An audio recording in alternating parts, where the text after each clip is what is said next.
Often in tech interviews, we are asked to write and explain a recursive program. But do you know when not to use recursion? Recursion is a powerful programming tool. It lets us tackle complex problems by breaking them down into smaller, more manageable parts. But it may not always be the best choice.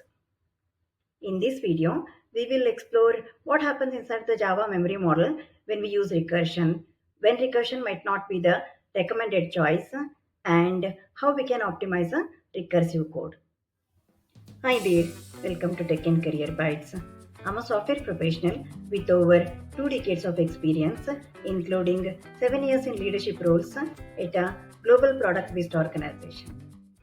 Recursion is a technique where a function calls itself to solve smaller instances of the same problem. It keeps going until it hits a base case, which is a condition that stops the recursion. For example, consider this Java program that calculates factorials using recursion. While this function works well for small values of n, recursion is not always the best approach. To understand why, let's explore what happens inside the Java memory model when recursion is used. When a function is called recursively, each invocation creates a new frame on the call stack. The call stack is a specific type of stack used by the JVM to manage function calls. You can learn more about Java memory model in our video titled What Happens When We Run a Java Program. Now, back to recursion. Each newly created stack frame stores function parameters, local variables, the current state of the function, and a reference to the calling function. Here is what happens internally. Each recursive call pushes a new frame onto the stack. This frame includes the function's parameters, local variables, and the return address. That is, the point in the code where the function should return after completion. As recursion continues, the stack grows. For deep recursion, the stack can grow significantly, consuming a large amount of memory. Once the base case is reached, the recursion starts to unwind. Each call returns its result to the previous frame, which is then popped off the stack. If the recursion depth is too great, the stack may exceed its size limit, resulting in a stack overflow error. Is there a way we can optimize deep recursion and prevent a stack overflow error? Yes, there is. By making the recursive call the last operation in the function, if possible. This is called tail recursion. In tail recursion, since the recursive call is the last thing the function does, there is no need to keep the current frame on the stack. Because when the recursive call is the last operation in the function, there is no need to store the function's parameters, local variables, or return address, and hence no need to retain the current stack frame.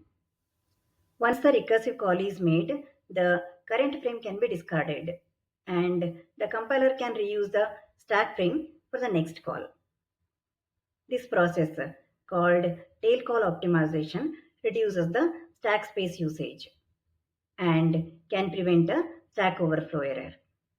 In languages that support tail call optimization, tail recursion can be as efficient as iteration in terms of memory usage, as stack frames can be reused. Unfortunately, Java does not support tail call optimization. So, tail recursive functions in Java still create new stack frames for each call. Scala, Haskell, Erlang, and Lisp are some of the languages that support tail call optimization. Unlike recursion, iterative solutions don't involve multiple function calls. Here is how iteration works within the Java memory model. An iterative function uses just one stack frame, which holds all the local variables. No additional stack frames are created as the loop runs.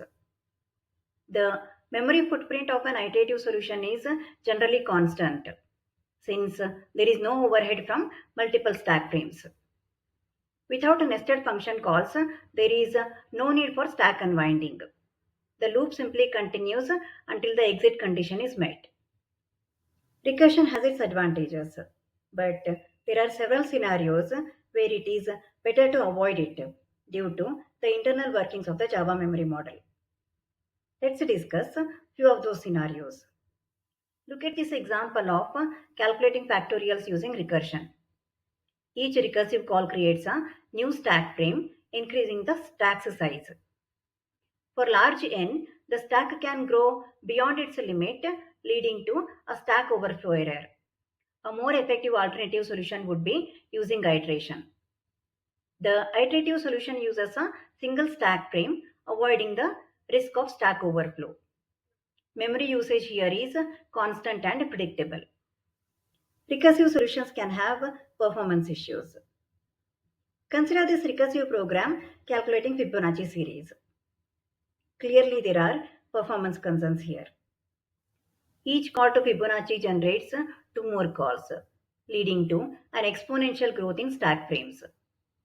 The same calculations are repeated, leading to inefficient use of CPU and memory. An iterative solution in this scenario avoids repeated calculations and reduces memory usage. It uses a single stack frame, resulting in better performance. Consider this recursive program for summing an array. Each recursive call creates a new stack frame for each element, which is unnecessary for such a simple task.